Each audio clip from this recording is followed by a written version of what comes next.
আমার কর্পোরেট জীবনে আমি আমার সহকর্মীদের কাছে এবং আমি আমার সিনিয়রদের অনেকের কাছে একটা কথা বলতে শুনেছি প্রায়ই। টিমের কলিগদের সম্পর্কে বলতে চেয়ে, জুনিয়র কলিগদের সম্পর্কে বলতে চেয়ে বলেন, আমার ছেলেরা, আমার সাবঅর্ডিনেটরা, আমার ম্যানেজারের, লিডারদের জন্য একটা কর্পোরেট এটিকেট শেখাতে চাই।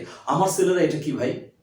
এটা আমার ঐরসজাত সন্তানও না, এটা আমার মানুষ সন্তানও না, এটা আমার টিমের জুনিয়র কলিগ।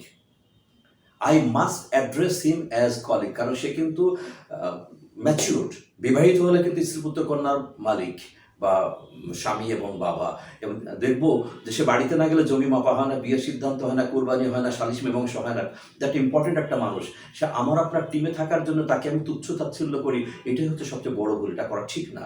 আমার ছেলেরা, তারপরে বলি আমার সাবঅর্ডিনেট।